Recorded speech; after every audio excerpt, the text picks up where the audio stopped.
नमस्कार साथियों, स्वागत है आपका अपने चैनल शिक्षा निकेतन पर।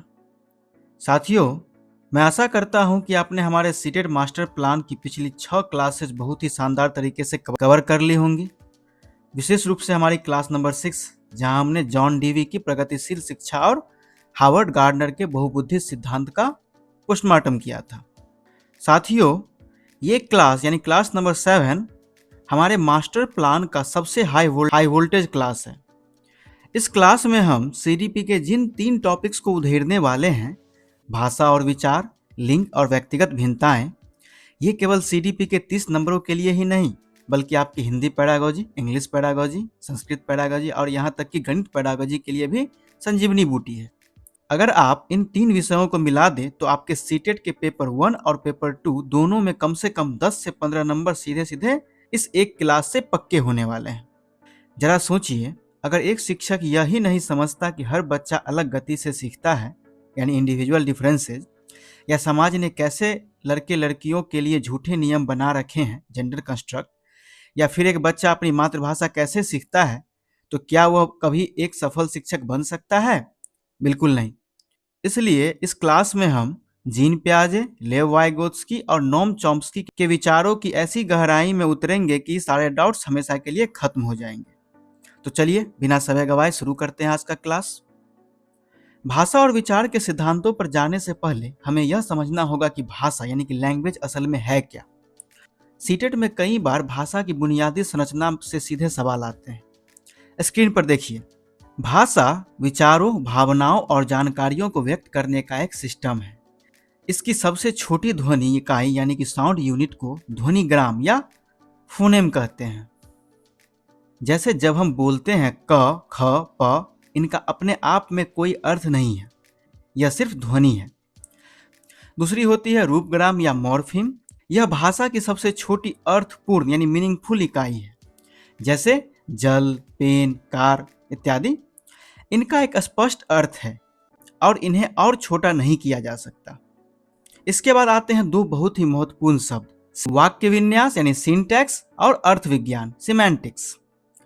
सिंटैक्स का मतलब है व्याकरण या वाक्य की संरचना, ग्रामर का स्ट्रक्चर। जैसे अगर मैं कहूं खाता राम है सेब, तो इसका सिंटैक्स गलत है, सही होगा राम सेब खाता है। और सिमेंटिक्स का मतलब है अर्थ यानी कि मीनिंग। मान लीजिए मैं कहूं चाय ने मुझे पी लिया, इसका व्याकरण यानी कि सिंटैक्स तो सही है, लेकिन इसका अर्थ यानी कि सिमेंटिक्स पूरी तरह गलत है, क्योंकि चाय इंसान को नहीं पी सकती। एक शिक्षक के रूप में आपको यह पता होना चाहिए कि भाषा बच्चे के सामाजिक और सांस्कृतिक विकास का सबसे शक्तिशाली हथियार है। तो समझ गए? तो चलिए अब आगे बढ़ते हैं। अब हम उस टॉपिक पर आ रहे हैं जो इंग्लिश और हिंदी पेडागोजी की जान है। स्टीफन क्रैसन ने अपनी थ्योरी में अर्जन यानी एक्विजिशन और अधिगम यानी कि लर्निंग के बीच बहुत स्पष्ट अंतर बताया है। मेरी बात ध्यान से सुनिएगा। भाषा अर्जन यानी कि एक्विजिशन एक बिल्कुल प्राकृतिक यानी कि नेचुरल और अवचेतन यानी कि सबकॉन्शियस प्रक्रिया है। बच्चा जब पैदा होता है तो वो अपनी माँ की गोद में अपने दादा दादी को बोलते हुए सुनकर बिना किसी किताब के, बिना किसी मास्टर जी के अपनी मातृभाषा यानी मदर टंग सीख जाता है। क्या किसी 2 साल के बच्चे को हिंदी का व्याकरण पढ़ाया जाता है? नहीं ना, वह बस सुनकर यानी कि पिकअप करके सीख लेता है। यह बहुत ही अस्थायी और जीवन भर चलने वाला ज्ञान होता है। दूसरी तरफ है भाषा अधिगम, लैंग्वेज लर्निंग। जब वही बच्चा 5 साल का होकर स्कूल जाता है और वहां उसे अंग्रेजी सेकेंड लैंग्वेज सीखनी पड़ती है, तो वो अधिगम है। यह एक सचेत यानी कि कॉन्शियस और औपचारिक यानी कि फॉर्मल प्रयास है। इसके लिए स्कूल चाहिए, किताबें चाहिए, मास्टर जी चाहिए और सबसे बड़ी बात व्याकरण के नियम यानी कि ग्रामर रूल्स चाहिए। सीटेट का सीधा सा फंडा याद रखिए, जहां मातृभाषा, प्राकृतिक या बिना प्रयास के शब्द आए वहां उत्तर अर्जन यानी कि एक्विजिशन होगा, और जहां दूसरी भाषा, व्याकरण, स्कूल या फिर चेतन प्रयास शब्द आए वहां उत्तर अधिगम होगा यानी कि लर्निंग होगा। इसे अपने दिमाग की हार्ड ड्राइव में परमानेंटली सेव कर लीजिए।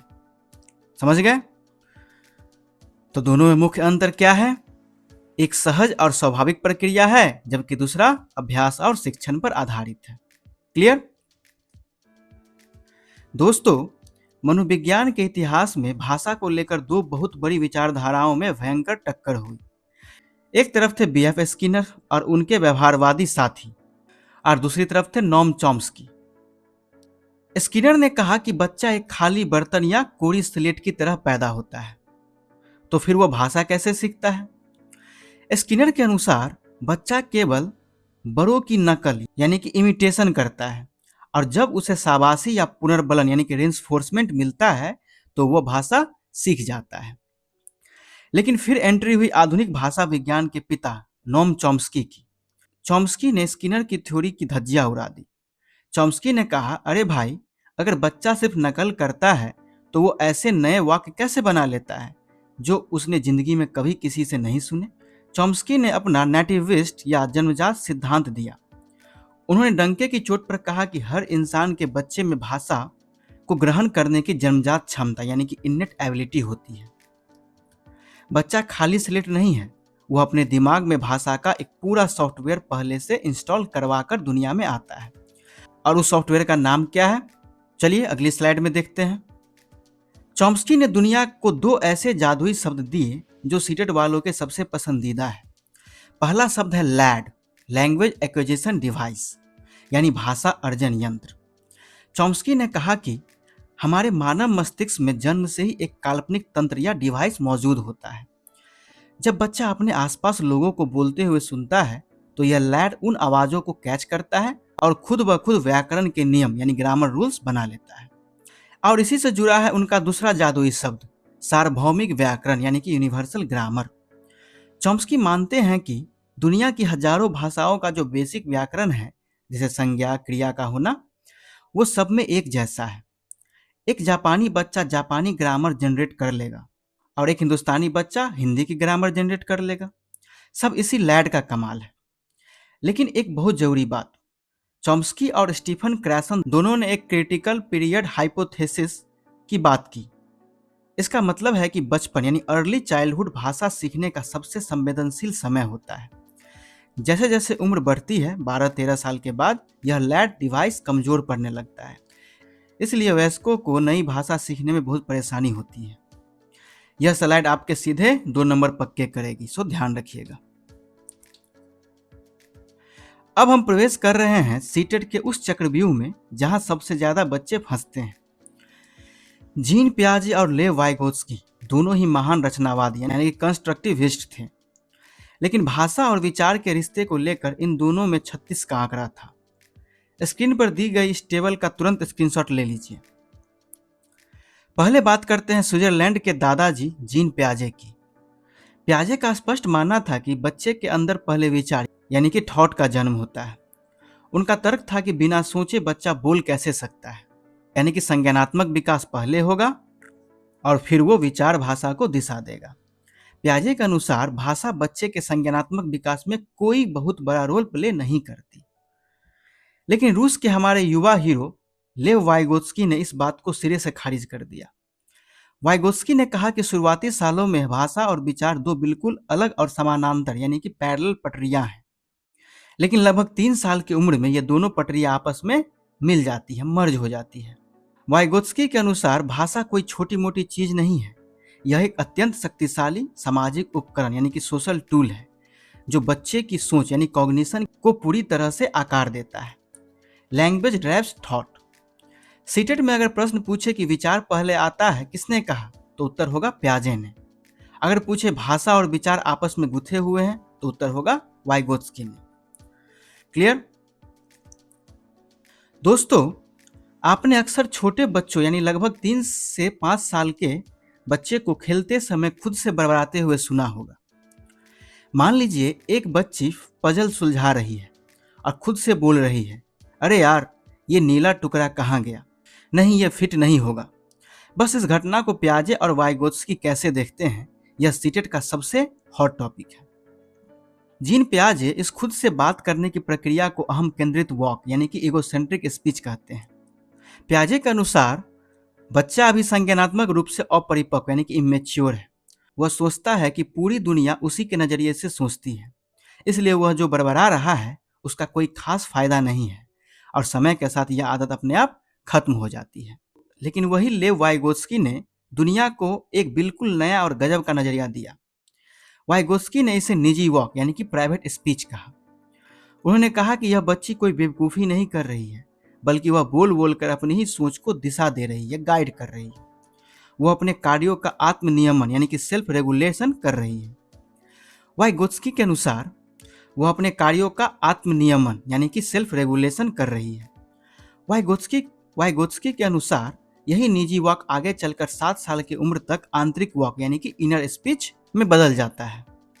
यहाँ बच्चा होठ हिलाए बिना मन ही मन सोच लेता है।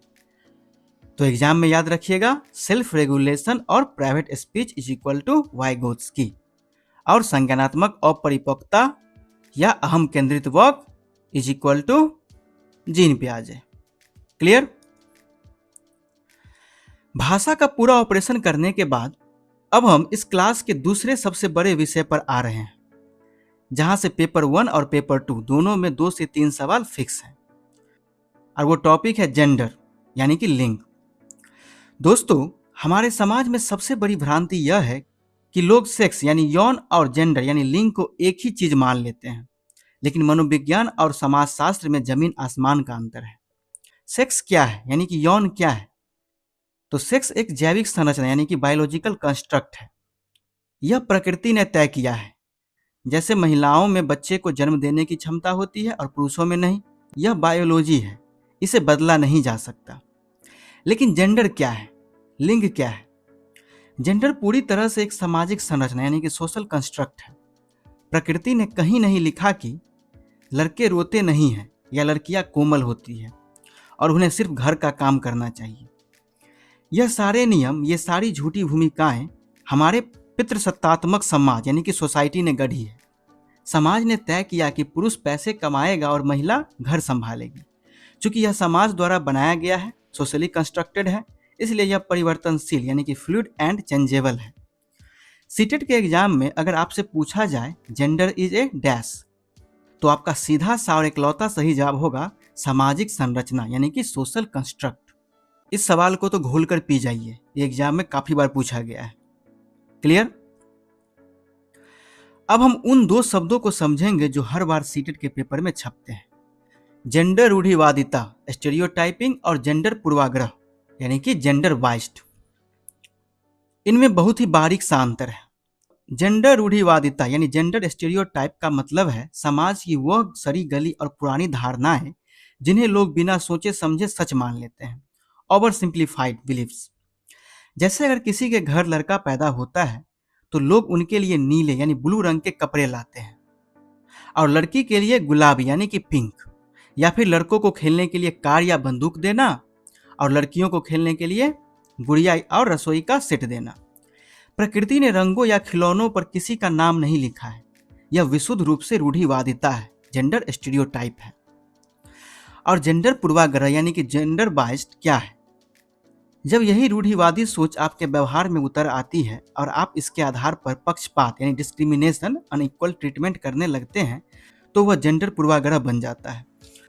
उदाहरण के लिए जॉन स्वान की एक बहुत ही प्रसिद्ध रिसर्च है जिसमें पाया गया है कि कई शिक्षक कक्षा में लड़कों से ज़्यादा सवाल पूछते हैं, लड़कों को बोलने का ज़्यादा समय देते हैं और लड़कियों को टोकते हैं, इंटरप्ट करते हैं। एक शिक्षक के रूप में यह घोर पाप है। आपको इस पूर्वाग्रह को पहचानना और मिटाना होगा। तो समझ गए, जेंडर रूढ़िवादिता समाज की अति सरलकृत और पुरानी धारणाएं, और जेंडर पूर्वाग्रह रूढ़िवादी सोच के आधार पर असमान व्यवहार या पक्षपात करना।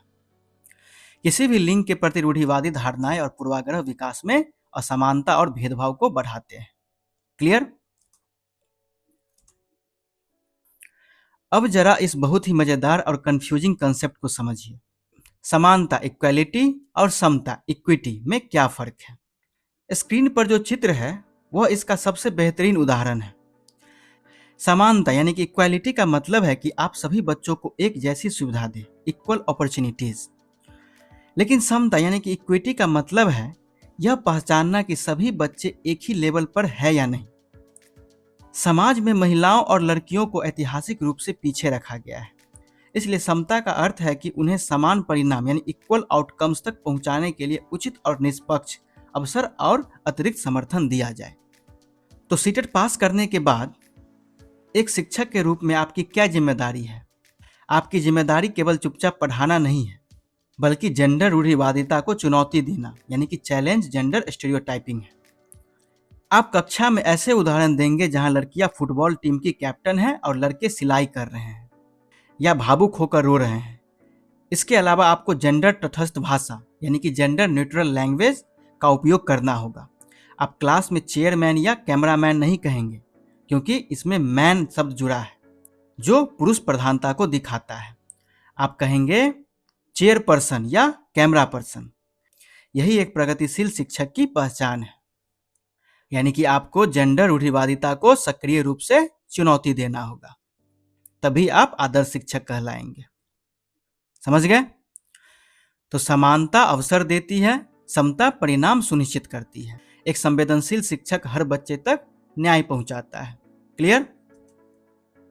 तो चलिए दोस्तों, आज हम प्रवेश कर रहे हैं इस क्लास के तीसरे और अंतिम मास्टर टॉपिक में, व्यक्तिगत भिन्नताएं, इंडिविजुअल डिफरेंसेस। मनोविज्ञान का सबसे बड़ा और सार्वभौमिक सत्य यह है कि दुनिया में कोई भी दो इंसान बिल्कुल एक जैसे नहीं होते। No two individuals are alike. यहाँ तक कि जो आइडेंटिकल ट्विंस यानी कि जुड़वा होते हैं, उनकी भी फिंगरप्रिंट्स और सोचने का तरीका अलग होता है।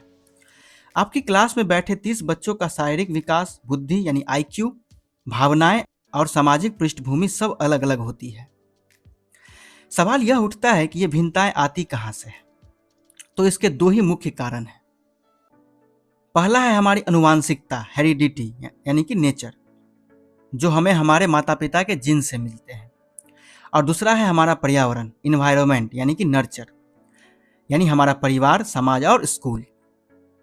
सीटेट का एक गोल्डन रूल हमेशा याद रखिए, किसी भी इंसान का विकास और उसकी भिन्नताएं केवल अनुवांशिकता यानी ओनली हेरिडिटी या केवल पर्यावरण का परिणाम नहीं होता। किसी भी इंसान का विकास और उनकी भिन्नताएं केवल अनुवांशिकता या केवल पर्यावरण का परिणाम नहीं होती। यह हमेशा इन दोनों की जटिल अंतःक्रिया यानी कि कॉम्प्लेक्स इंटरप्ले यानी कि गुणनफल का परिणाम होता है। यानी कि development is equal to heredity into environment. विकास अनुवांशिकता और पर्यावरण का गुणनफल है। अगर ऑप्शन में केवल आ जाए तो उस ऑप्शन को तुरंत काट दीजिएगा, एलिमिनेट कर दीजिएगा। तो समझ गए? प्रत्येक विद्यार्थी अनूठा है। शिक्षक का कार्य उनकी भिन्नताओं को समझकर उन्हें उचित अवसर प्रदान करना है। क्लियर? अब हम बात करेंगे कि इन भिन्नताओं का एक शिक्षक के रूप में आपको क्या करना है। हमारे भारत देश में कदम कदम पर पानी और वाणी यानी कि भाषा बदल जाती है। जब आप टीचर बनेंगे तो आपकी क्लास में अलग अलग धर्म, जाति और भाषा बोलने वाले बच्चे आएंगे। पुराने जमाने की शिक्षा व्यवस्था में इस विविधता को एक बहुत बड़ी सिरदर्दी या बाधा माना जाता था। पुराने शिक्षक चाहते थे कि सब बच्चे एक जैसे यानी होमोजीनियस मानक भाषा बोलें। लेकिन आज के NCF 2005 और NEP 2020 के इस सोच को पूरी तरह उखाड़ फेंका है। प्रगतिशील शिक्षा यानी कि प्रोग्रेसिव एजुकेशन कहती है कि बहुभाषिकता यानी कि मल्टीलिंगुअलिज्म कोई समस्या नहीं है। यह तो एक बहुमूल्य संसाधन यानी कि वैल्यूएबल रिसोर्स है, एक संपत्ति है, एसेट है। जब एक कन्नड़ बोलने वाला बच्चा एक हिंदी बोलने वाले बच्चे के साथ बैठता है तो वे एक दूसरे की संस्कृति सीखते हैं, उनका शब्दकोश बढ़ता है और उनका संज्ञानात्मक विकास तेज होता है। इसलिए एक समावेशी शिक्षक को हमेशा बच्चों की मातृभाषा का सम्मान करना चाहिए और विविधता को सेलिब्रेट करनी चाहिए। एग्जाम में बहुभाषिकता एक संसाधन है, यह लाइन आपके लिए संजीवनी है, तो ध्यान रखिएगा। तो समझ गए? Diversity is not a problem to be solved but a resource to be valued. Clear? हमारी क्लास नंबर 7 की थ्योरी का यह आखिरी और सबसे दमदार कॉन्सेप्ट है। अगर आपकी क्लास में बैठे 30 बच्चे एक दूसरे से बिल्कुल अलग हैं, तो क्या आप उन सभी को एक ही तरीके से पढ़ा सकते हैं? तो उत्तर होगा बिल्कुल नहीं। पुराने स्कूलों में वन साइज फिट्स ऑल, सभी के लिए एक ही डंडा का नियम चलता था, जिसे मनोविज्ञान में मानकीकृत निर्देश यानी कि स्टैंडर्डाइज्ड इंस्ट्रक्शंस कहते हैं। मानकीकृत टेस्ट का मतलब है कि आपने हाथी, मछली और बंदर तीनों का टेस्ट यह कहकर लिया कि जो पेड़ पर सबसे तेज चढ़ेगा वही पास होगा। बेचारे हाथी और मछली तो फेल हो जाएंगे। यह मानकीकृत यानी स्टैंडर्डाइज्ड शब्द प्रगतिशील शिक्षा में बहुत बड़ा पाप है, यानी कि नेगेटिव वर्ड है। तो सही तरीका क्या है? सही तरीका है विभेदित निर्देश, यानी कि डिफरेंशिएटेड इंस्ट्रक्शन। इसका मतलब है कि आप बच्चों की अलग अलग क्षमताओं, रुचियों और सीखने की गति यानी पेस के अनुसार अपनी शिक्षण विधियों यानी टीचिंग मेथड में विविधता लाएंगे। आप क्लास में लचीला समूहीकरण यानी फ्लेक्सिबल ग्रुपिंग करेंगे, जहां बच्चे अपनी जरूरत के हिसाब से ग्रुप बदलते रहें। आप मूल्यांकन यानी असेसमेंट के अलग अलग तरीके अपनाएंगे। यह विभेदित निर्देश सीटेट के पेपर में आपको बार बार देखने को मिलेगा और यह हमेशा 100% सही उत्तर होगा। तो समझ गए, हर बच्चा अलग है और हर बच्चा सीख सकता है, बस तरीका सही होनी चाहिए। क्लियर? दोस्तों, टेस्ट शुरू करने से पहले मैं आपको वो ब्रह्मास्त्र दे रहा हूं जिसके लिए आप सभी बेसब्री से इंतजार करते हैं। शिक्षा निकेतन के जादुई टैग वर्ड्स। इसका तुरंत स्क्रीनशॉट ले लीजिए। परीक्षा में जब भी कोई सवाल डेढ़ पन्ने का हो और उनकी भाषा समझ में न आ रही हो तो बस इन शब्दों को ढूंढना। अगर किसी ऑप्शन में आपको विभेदित निर्देश यानी कि डिफरेंशिएटेड इंस्ट्रक्शन, बहुभाषिकता एक संसाधन मल्टीलिंगुअलिज्म एज रिसोर्स, लिंग एक सामाजिक संरचना gender as a social construct, रूढ़िवादिता को चुनौती देना, निजी वॉक या आत्मनियमन प्राइवेट स्पीच, या फिर लचीलापन फ्लेक्सिबिलिटी हो जैसे पॉजिटिव शब्द दिख जाए तो 99% चांस है कि वही आपका करेक्ट आंसर होगा, सही जवाब होगा।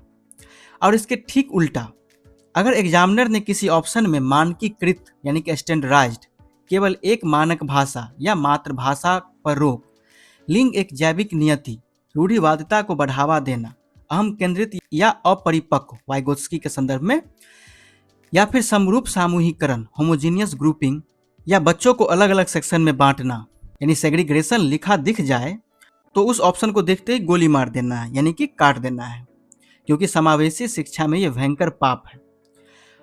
तो समझ गए? तो अब हम इन्हीं जादुई टैग वर्ड्स का इस्तेमाल करके असली पीवाईक्यूज को हवा में उड़ाएंगे। तो चलिए शुरू करते हैं टेस्ट। फर्स्ट क्वेश्चन है, भाषा अर्जन यानी कि लैंग्वेज एक्विजिशन के संदर्भ में निम्नलिखित में से कौन सा कथन सही है? Which of the following statement is true regarding language acquisition? यह एक सचेत और औपचारिक प्रक्रिया है जिसके लिए स्कूल की आवश्यकता होती है। यह एक अवचेतन और प्राकृतिक प्रक्रिया है जहां बच्चा बिना व्याकरण के मातृभाषा सीखता है। इसके लिए दंड और पुरस्कार की निरंतर आवश्यकता होती है, या फिर यह केवल किशोरावस्था के बाद ही सफलतापूर्वक हो सकता है।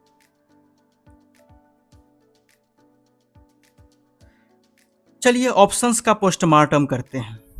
ऑप्शन ए कहता है कि यह सचेत और औपचारिक यानी कॉन्शियस एंड फॉर्मल है। यह बिल्कुल गलत है क्योंकि यह भाषा अधिगम यानी लर्निंग की विशेषता है। ऑप्शन सी स्किनर की थ्योरी यानी कि पुनर्वलन की बात कर रहा है, जो आधुनिक भाषा विज्ञान में पूरी तरह से सही नहीं मानी जाती है। ऑप्शन डी कहता है कि यह किशोरावस्था के बाद होता है, जबकि चॉम्स्की और क्रैसन मानते हैं कि बचपन यानी क्रिटिकल पीरियड भाषा अर्जन के लिए सबसे उत्तम समय है। अब ऑप्शन बी देखिए, यह एक अवचेतन या प्राकृतिक प्रक्रिया यानी कि सबकॉन्शियस एंड नेचुरल प्रोसेस है जहां बच्चा मातृभाषा सीखता है। यही अर्जन की आत्मा है। तो बिल्कुल सही जवाब हो जाएगा ऑप्शन नंबर बी। समझ गए? नेक्स्ट है, नोम चॉम्स्की के अनुसार बच्चे भाषा कैसे प्राप्त करते हैं? According to Chomsky, how do children acquire language? School में औपचारिक व्यवहार के नियम सीखकर, दंड और पुरस्कार की प्रणाली के माध्यम से, एक जन्मजात तंत्र के माध्यम से जिसे भाषा अर्जन यंत्र यानी कि लैड कहा जाता है, या फिर वयस्कों की पूरी तरह से नकल करके।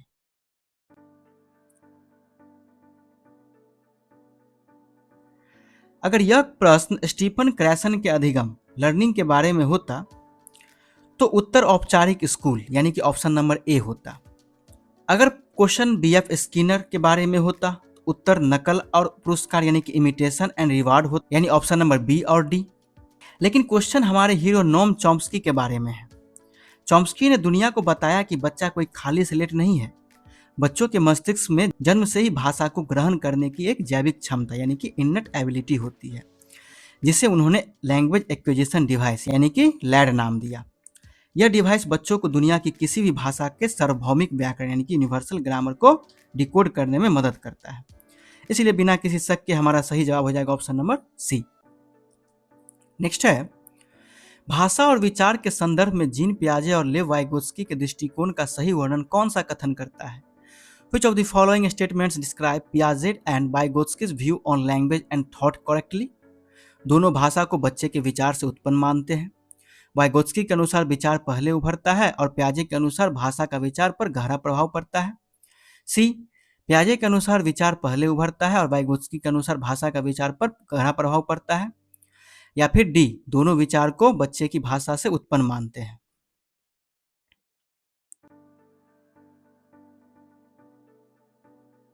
थ्योरी वाली स्लाइड नंबर 6 याद कीजिए। मैंने बहुत जोर देकर बताया था कि पियाजे का मानना था कि बच्चे का संज्ञानात्मक विकास पहले होता है, अर्थात विचार पहले आता है, थॉट प्रीसीड्स लैंग्वेज। पियाजे के लिए भाषा कोई बहुत बड़ा गेम चेंजर नहीं थी। इसके ठीक विपरीत लेव वाइगोत्स्की का दृढ़ विश्वास था कि शुरुआती वर्षों में अलग अलग चलने के बाद भाषा एक अत्यंत शक्तिशाली सामाजिक उपकरण बन जाती है, जो बच्चों की सोच यानी कि थॉट को आकार देने में गहरा प्रभाव यानी कि प्रोफाउंड इफेक्ट डालती है। लैंग्वेज ड्राइव्स थॉट, इसलिए ऑप्शन सी दोनों मनोवैज्ञानिकों के सटीक दृष्टिकोण को बिल्कुल सही तरीके से दर्शाता है। इसलिए जवाब हो जाएगा ऑप्शन नंबर सी। जो बच्चे इस कंसेप्ट को समझ गए उनकी पैडागोजी बहुत मजबूत हो गई है। नेक्स्ट है, लेव वाइगोत्स्की ने बच्चे द्वारा बहुत से बात करने की प्रक्रिया को क्या नाम दिया है जो उनकी सोच और कार्यों का मार्गदर्शन करती है? What term did Lev Vygotsky use to refer to children's self-talk that guides their thinking and actions? अहम केंद्रित वाक, इगोसेंट्रिक स्पीच, निजी वाक, प्राइवेट स्पीच, विकृत वाक, डिस्टोर्टेड स्पीच, या फिर ऊंचे स्वर में सोचना, टॉक अलाउड। चलिए ऑप्शंस को देखते हैं। अगर प्रश्न में जीन पियाजे का नाम होता तो हमारा उत्तर ऑप्शन नंबर ए यानी कि अहम केंद्रित वाक, इगोसेंट्रिक स्पीच होता, क्योंकि पियाजे इसे संज्ञानात्मक अपरिपक्वता यानी कि इमेच्योरिटी मानते हैं। लेकिन क्वेश्चन वाइगोत्स्की महोदय के बारे में पूछ रहा है। वाइगोत्स्की ने इसे संज्ञानात्मक विकास का एक अत्यंत महत्वपूर्ण टूल माना है और इसे निजी वॉक यानी कि प्राइवेट स्पीच का नाम दिया है। उन्होंने कहा कि बच्चा खुद से बात करके अपने खुद के कार्यों को दिशा देता है, जिसे आत्मनियमन यानी कि सेल्फ रेगुलेशन कहते हैं। यह निजी वॉक आगे चलकर आंतरिक वॉक यानी इनर स्पीच बन जाता है। तो हमारा राइट आंसर हो जाएगा ऑप्शन नंबर बी, निजी वॉक, प्राइवेट स्पीच। नेक्स्ट है, लिंग यानी कि जेंडर क्या है? जेंडर इज ए और एन, जैविक निर्धारक, बायोलॉजिकल डिटर्मिनेंट, मनोवैज्ञानिक इकाई, साइकोलॉजिकल एंटिटी, सामाजिक संरचना, सोशल कंस्ट्रक्ट, या फिर आर्थिक अवधारणा, इकोनॉमिक कॉन्सेप्ट। अगर क्वेश्चन में अंग्रेजी का शब्द सेक्स यानी यौन लिखा होता तो वह एक जैविक निर्धारक यानी कि बायोलॉजिकल डिटर्मिनेंट यानी ऑप्शन नंबर ए होता, जो प्रकृति ने बनाया है। लेकिन यहाँ स्पष्ट रूप से जेंडर पूछा गया है। जेंडर महिलाओं और पुरुषों के लिए समाज द्वारा बनाए गए नियमों, कपड़ों और व्यवहार की अपेक्षाओं का एक पुलिंदा है, और जो चीज समाज बनाता है उसे हम क्या कहते हैं? तो सामाजिक संरचना यानी कि सोशल कंस्ट्रक्ट। इसलिए बिना एक सेकंड बर्बाद किए हमारा सही जवाब हो जाएगा ऑप्शन नंबर सी, सामाजिक संरचना। इसे बिल्कुल रट लीजिए, यह 100% पेपर में आएगा ही। नेक्स्ट है, खिलौने, कपड़े, घरेलू सामान, व्यवसायों और रंगों का विशिष्ट लिंग यानी सेक्स के साथ जोड़ना किसका प्रदर्शन है? Associating toys, articles of clothing, household items, occupations and colours with specific sex is demonstration of विकसित जेंडर पहचान, evolve gender and identity, gender रूढ़िवादिता, जेंडर स्टीरियोटाइपिंग, जेंडर सिद्धांत, जेंडर थ्योरी, या फिर जेंडर प्रासंगिकता, जेंडर रिलेवेंस। देखिए दोस्तों, प्रकृति ने किसी भी खिलौने जैसे कार या गुड़िया या किसी भी रंग जैसे नीला या गुलाबी पर किसी लिंग का नाम नहीं लिखा है। जब समाज के लोग बिना सोचे समझे यह मान लेते हैं कि लड़कियां तो रसोई सेट से ही खेलेंगी या लड़के तो रोते नहीं हैं, तो यह समाज की एक अत्यंत कठोर और सरलीकृत धारणा है। शिक्षा शास्त्र की भाषा में इस पुरानी सड़ी गली सोच को जेंडर रूढ़िवादिता यानी जेंडर स्टीरियोटाइपिंग कहा जाता है। एक समावेशी शिक्षक का सबसे पहला काम इस रूढ़िवादिता को कक्षा में चुनौती यानी कि चैलेंज देना है। तो सही जवाब हो जाएगा ऑप्शन नंबर बी, जेंडर रूढ़िवादिता, जेंडर स्टीरियोटाइपिंग। नेक्स्ट है, एक शिक्षिका की कक्षा में कन्नड़, हिंदी, अंग्रेजी और तेलुगु बोलने वाले विद्यार्थी हैं। उसे अपनी कक्षा में इस भाषाई विविधता को किस प्रकार देखना चाहिए? A teacher has students who speak Kannada, English, Hindi and Telugu in her class. How should she view this linguistic diversity? शिक्षण प्रक्रिया में एक बाधा या रुकावट के रूप में, कक्षा के अनुशासन के लिए एक खतरे के रूप में, केवल एक ही मानक भाषा को लागू करके इसे खत्म करने के अवसर के रूप में, या फिर सीखने को समृद्ध करने वाले एक बहुमूल्य संसाधन यानी कि वैल्यूएबल रिसोर्स के रूप में।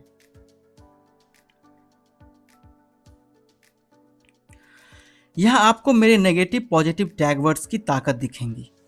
ऑप्शन ए में बाधा यानी कि ऑब्स्टकल है लिखा है, जो कि भयंकर नेगेटिव वर्ड है।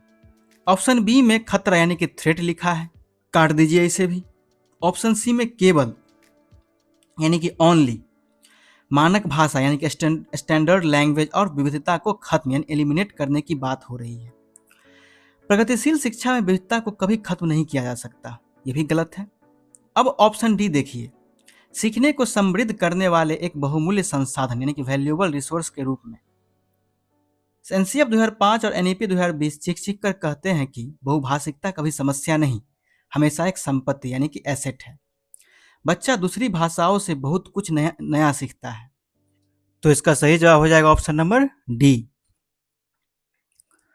नेक्स्ट है, व्यक्तिगत भिन्नताओं वाले बच्चों को पढ़ाने के लिए एक स्कूल में ऐसे शिक्षक होने चाहिए जो children with individual differences should be taught in A school having teachers.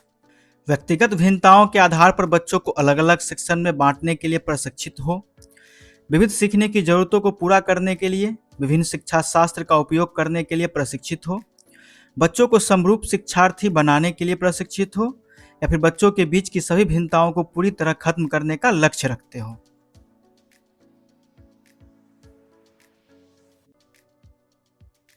Option A में बच्चों को अलग अलग सेक्शन में बांटने की बात की गई है, यानी सेग्रीगेशन करने की।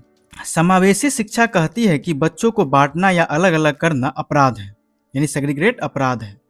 ऑप्शन सी में बच्चों को समरूप यानी होमोजीनियस बनाने की बात है। आप 30 बच्चों को रोबोट की तरह एक जैसा नहीं बना सकते, यह अप्राकृतिक है। ऑप्शन डी भिन्नताओं को खत्म करने की बात कर रहा है, जो असंभव है। अब ऑप्शन बी को ध्यान से देखिए, बच्चों की विविध सीखने की जरूरतों यानी डाइवर्स लर्निंग नीड्स को पूरा करने के लिए विभिन्न शिक्षा शास्त्र यानी डिफरेंट पेडागोजी का उपयोग करना, यही प्रगतिशील शिक्षा की असली आत्मा है। जब बच्चा अलग है तो पढ़ाने का तरीका भी अलग होना चाहिए, विभेदित होना चाहिए। तो सही जवाब हो जाएगा ऑप्शन नंबर बी। नेक्स्ट है, एक शिक्षक कक्षा में विज्ञान के कठिन प्रयोग केवल लड़कों को सौंपता है और लड़कियों को केवल रिकॉर्ड बुक सजाने का काम देता है। यह किसका उदाहरण है? A teacher assigns difficult science experiment only to boys and asks girls to just decorate the record book. This is example of gender Samta, gender equality, gender समानता, gender equality, gender पूर्वाग्रह, gender biased, या फिर विभेदित निर्देश, differentiated instruction।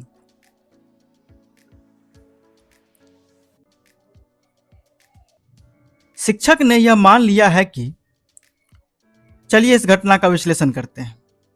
शिक्षक ने यह मान लिया है कि लड़कियां विज्ञान के कठिन प्रयोग नहीं कर सकती, वे केवल सजावट का काम कर सकती हैं। यह शिक्षक के दिमाग में बैठी जेंडर रूढ़िवादिता यानी कि स्टीरियोटाइप है। लेकिन जब यह रूढ़िवादिता उसके व्यवहार यानी एक्शन में बदल गई और उसने लड़कों और लड़कियों के साथ असमान व्यवहार किया, तो यह क्या बन गया? यह बन गया जेंडर पूर्वाग्रह यानी कि जेंडर बाइस्ड। यह समता यानी इक्विटी या समानता, इक्वलिटी बिल्कुल नहीं है, क्योंकि इसमें निष्पक्षता नहीं है। और जो लोग सोच रहे हैं कि यह विभेदित निर्देश यानी ऑप्शन नंबर डी है, तो बता दूं कि विभेदित निर्देश बच्चे की क्षमता और रुचि के आधार पर होता है, उसके लिंग के आधार पर भेदभाव करने के लिए नहीं। इसलिए सही उत्तर हो जाएगा ऑप्शन नंबर सी, जेंडर पूर्वाग्रह, जेंडर बाइस्ड।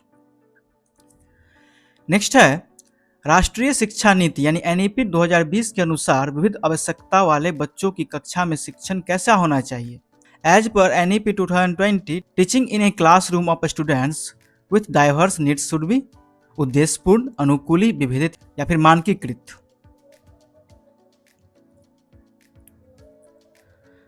चलिए ऑप्शंस को छांटते हैं। एक विविध कक्षा में शिक्षण उद्देश्यपूर्ण होना चाहिए ताकि बच्चे कुछ सीख सके, यानी कि एक बिल्कुल सही है।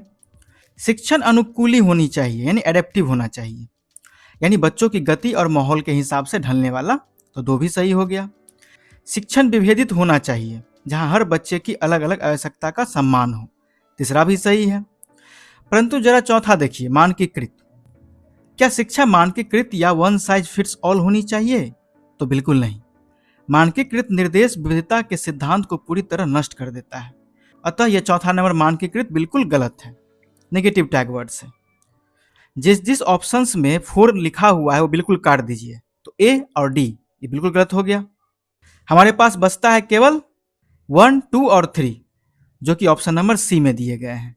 तो सही जवाब हो जाएगा ऑप्शन नंबर सी। तो साथियों, इसी के साथ हमारी भाषा और विचार, जेंडर यानी कि लिंग और व्यक्तिगत भिन्नताओं की यह कंसेप्चुअल क्लास यहीं पर समाप्त होती है। मुझे पूरा यकीन है कि आप लोगों को समझ में आया होगा। नोम चॉम्स्की का लैड, लेव वाइगोस्की का निजी वॉक, जेंडर के सामाजिक निर्माण का गहरा सच और विभेदित निर्देश का ब्रह्मास्त्र, ये सारे कॉन्सेप्ट आपके दिमाग में सेट हो गए होंगे।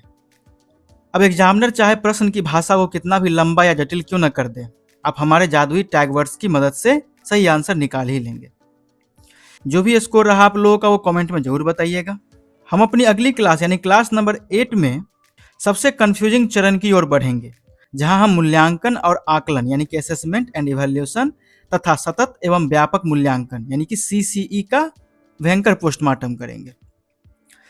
तो साथियों, अगर हमारी क्लास से आप लोगों को फायदा मिल रहा है तो वीडियो को लाइक जरूर कीजिएगा और अपने साथियों के साथ शेयर भी कीजिएगा। मिलते हैं नेक्स्ट क्लास में, तब तक पढ़ते रहिए, आगे बढ़ते रहिए। जय हिंद।